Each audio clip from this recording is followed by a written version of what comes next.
একটি যুদ্ধ, একজন নারী, দীর্ঘ নীরবতা আর অবশেষে একটি স্বীকৃতির গল্প। যে গল্পে আছে রক্ত, ঘাম, বিস্মৃতির ভার। এই গল্প বীর প্রতীক তারামন বিবির। ১৯৭১ মুক্তিযুদ্ধের সেই ভয়াল অথচ গৌরবময় সময়। সাহস আর আত্মত্যাগে গড়ে উঠেছিল একটি স্বাধীন দেশ। এই যুদ্ধে ৬৭৬ জন মুক্তিযোদ্ধা পেয়েছিলেন বীরত্বসূচক খেতাব। তাদের মধ্যে মাত্র ২ জন ছিলেন নারী।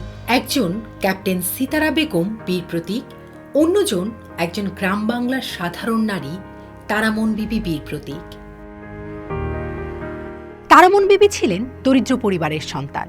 বাবা নেই, মা মানুষের বাড়িতে কাজ করতেন, কখনো ভিক্ষা করতেন। এই সাধারণ জীবনের মাঝেই ৭১-এর ডাক আসে তারামনের জীবনে। পাকিস্তানি হানাদার বাহিনী এলাকায় ঢুকলে গ্রামবাসী পালিয়ে যায় ভারতে, কিন্তু তারামন বিবি যাননি। তিনি আশ্রয় নেন স্থানীয় আজিজ মাস্টারের বাড়িতে। সেখান থেকে শুরু হয় তার যুদ্ধযাত্রা। রান্নাবান্না করতে করতেই অস্ত্র হাতে তুলে নেন তিনি। তারামন শুধু অস্ত্র হাতে যুদ্ধ করেননি, কখনো পাগলের ছদ্মবেশে, কখনো কাদামাখা ভবঘুরে সেজে শত্রুর ক্যাম্পে ঢুকে গুপ্তচর বৃত্তি করেছেন। শত্রুর ঘাঁটির খবর এনে দিয়েছেন মুক্তিযোদ্ধাদের, পাশাপাশি পুরুষ সহযোদ্ধাদের সঙ্গে সম্মুখ যুদ্ধে লড়াই করেছেন। হাবিলদার মুহিবের নেতৃত্বে কোদালকাঠি, রাজীবপুর, তারাবর, সাজাই এলাকায় ৮ থেকে ১০টি সম্মুখ যুদ্ধে অংশ নেন তিনি। ১৬ ডিসেম্বর আসে বিজয়।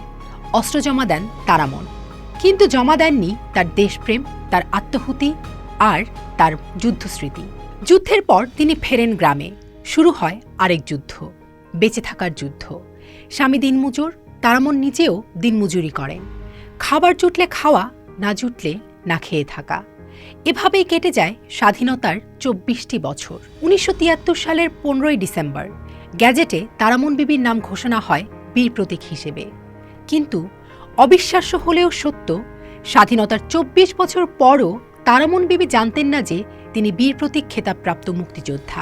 ১৯৯২ সালে সরকার বীরদের খেতাবের পদক প্রদান শুরু করলেও তারামনের সন্ধান পায়নি কেউ। বিজয়ের ২ যুগ পর ১৯৯৫ সালে গবেষকদের প্রচেষ্টায় অকুতোভয় এই নারীর খোঁজ পাওয়া যায়। স্বাধীন দেশে ঘটে যাওয়া এই ঘটনাটিকে ১৯৯৫ সালের ২২ ডিসেম্বর সাপ্তাহিক বিচিত্রার প্রচ্ছদ প্রতিবেদনে বলা হয়েছে এভাবে: তারামন যেন আবিষ্কৃত হলেন। আবিষ্কৃত হল এদেশের স্বাধীনতা যুদ্ধের একটি প্রতীক, নারী যোদ্ধা। যুদ্ধেই তাকে চিহ্নিত করা হয়েছিল, কিন্তু চিনে রাখা হয়নি। তারামন হারিয়ে গিয়েছিলেন। ১৯৯৫ সালে ইতিহাস নতুন মোড় নেয়। অধ্যাপক বিমল কান্তি দে বহু খোঁজাখুঁজির পর কুড়িগ্রামের মাধবপুর গ্রামে খুঁজে পান খেতাবপ্রাপ্ত সেই হারানো যোদ্ধাকে। ভাঙা একটি ঘরে অনাদর আর অনাহারে দিন কাটাচ্ছিলেন তিনি। তখনও জানতেন না তিনি বাংলাদেশের গর্ব, বীর প্রতীক তারামন বিবি। এরপর ঢাকায় আনা হয় তারামন বিবিকে। জাতীয় প্রেস ক্লাব, শহীদ মিনার, চারুকলা, সর্বত্র তিনি তখন বিস্ময়ের নাম। শরীর দুর্বল, যক্ষ্মায় আক্রান্ত, কিন্তু মনোবল অটুট। ১৯৯৫ সালের ১৯ ডিসেম্বর প্রধানমন্ত্রী বেগম খালেদা জিয়া তার হাতে তুলে দেন বীর প্রতীক পদক। সেদিন তিনি প্রধানমন্ত্রী বেগম খালেদা জিয়াকে বলেছিলেন, আমার মতো অনেক মুক্তিযোদ্ধা হারিয়ে গেছে, তাদের খুঁজে বের করুন আর এই দেশকে নিজের সন্তানের মতো দেখে রাখবেন।